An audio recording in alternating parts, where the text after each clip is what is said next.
నంద్యాల జిల్లాలో ఎన్నికల ప్రచారం జోరుగా కొనసాగుతుంది. ఏదైతే పార్టీ నాయకులున్నారో, అభ్యర్థులున్నారో పోటాపోటీగా ఈ యొక్క ప్రచారంలో పాల్గొని తమకు ఓటు వేయాలంటూ ఓటర్లను అభ్యర్థిస్తున్న పరిస్థితి. ప్రస్తుతం మనతో పాటు నంద్యాల వైఎస్ఆర్ కాంగ్రెస్ పార్టీ ఎమ్మెల్యే అభ్యర్థి అయిన శిల్పా రవిచంద్ర కిషోర్ రెడ్డి ఉన్నారు. వారితో మాట్లాడదాం. చెప్పండి, ఏ విధంగా కొనసాగుతుందంటారు ప్రచారం?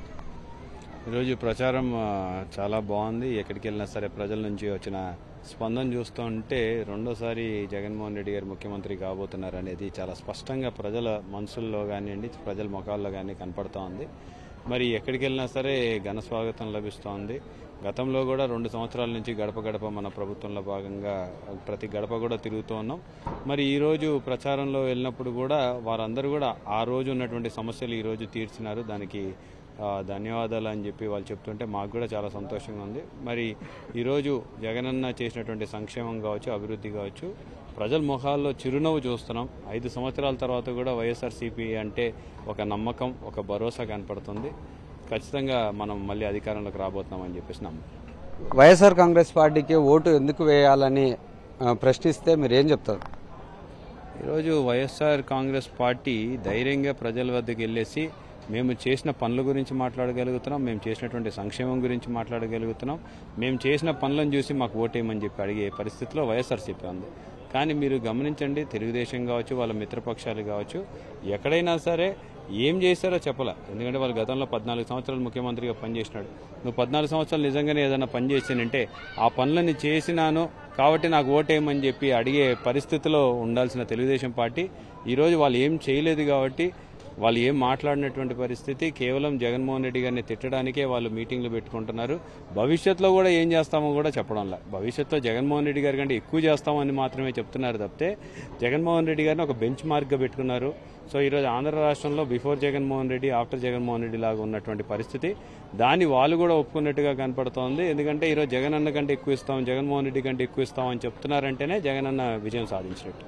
మరి రానున్న ఎన్నికల్లో మీరు గెలిచిన తర్వాత నంద్యాల నియోజకవర్గానికి ఏం చేయబోతున్నారు? సో నెక్స్ట్ ఇమీడియట్గా గెలిచిన వెంటనే 1.5 మంత్లో మన నంద్యాల నూతన కలెక్టరేట్ భవనానికి భూమి పూజ చేయబోతున్నాం. ఒక 100 కోట్ల రూపాయలతోటి ఆ ప్రాజెక్ట్ స్టార్ట్ చేస్తున్నాం. అలాగే ఒక 174 కోట్ల రూపాయలతోటి అడ్మినిస్ట్రేటివ్ శాంక్షన్స్ అన్ని పూర్తయినాయి. గోరుకల్లు నుంచి నంద్యాలకి మళ్ళీ నీటి పైప్ లైన్ వేసి వాటర్కి భవిష్యత్తులో ప్రాబ్లం ఉండకూడదన్న ఉద్దేశంతో కొత్త ప్రాజెక్ట్ తీసుకొస్తున్నాం. అది పూర్తి చేయబోతున్నాం. 2025 కల్లా టీటీడీ కళ్యాణ మండపం పనులు కూడా పూర్తి చేసి 2025లో దాన్ని ఓపెన్ చేయబోతున్నాం. ఐటీఐ కాలేజ్ శాంక్షన్ అయింది. ఐటీఐ కాలేజ్ ఆల్రెడీ నడుస్తోంది.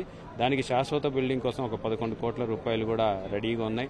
దాని పనులు కూడా మనము స్టార్ట్ చేయబోతున్నాం. అలాగే మన nursing last time medical college తీసుకొచ్చాం. ఈ సంవత్సరం నర్సింగ్ కాలేజ్ కూడా అప్లై చేస్తున్నాం. ఖచ్చితంగా నర్సింగ్ కాలేజ్ కూడా తీసుకొస్తామని చెప్పి తెలియజేస్తాం. చివరిగా ఒక ప్రశ్న, అంటే టీడీపీ నాయకులు చెప్తున్న విషయం, అమృత్ స్కీమ్ అనేది టీడీపీ గవర్నమెంట్లో తీసుకొచ్చింది. పూర్తి స్థాయిలో టీడీపీ గవర్నమెంట్లోనే ఈ యొక్క తాగునీరు అందించామని చెప్తున్నారు. వైఎస్ఆర్ కాంగ్రెస్ పార్టీ వాళ్ళు అసలు ఏం చేయకపోయినా పబ్లిసిటీ చేసుకుంటున్నారని మీ మీద ఆరోపణలు చేస్తున్నారు. ఎట్లా చూడొచ్చు?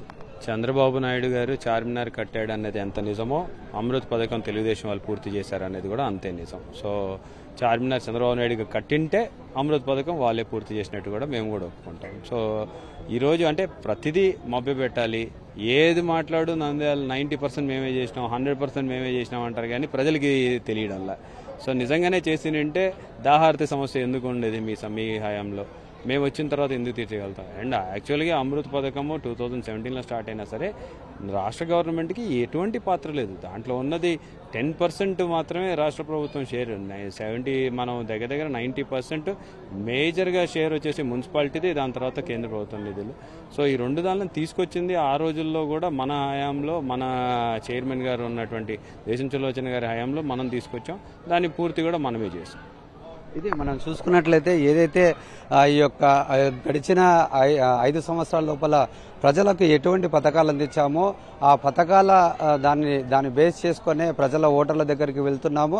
అంతేకాకుండా రానున్న అంటే ఎన్నికల్లో గెలిచిన తర్వాత ఎటువంటి అభివృద్ధి చేస్తామనేది వైఎస్ఆర్ కాంగ్రెస్ పార్టీ అభ్యర్థులు చాలా స్పష్టంగా వివరిస్తున్న పరిస్థితి. టీడీపీ నాయకులు మాత్రం కేవలం ఏమి అభివృద్ధి చేయకపోయినా కానీ తామే అభివృద్ధి చేశామంటూ ప్రలోభాలకు గురి చేస్తున్నారే తప్ప ఎటువంటి అభివృద్ధి టీడీపీ హయాంలో జరగలేదు. కేవలం వైఎస్ఆర్ కాంగ్రెస్ పార్టీ హయాంలోనే అభివృద్ధి జరిగిందనేది చాలా స్పష్టంగా అర్థమవుతుందంటూ వైఎస్ఆర్సీపీ నాయకులు చెప్తున్నారు. కెమెరామెన్ శేఖర్తో లోకేష్, సాక్షి టీవీ, నంద్యాల.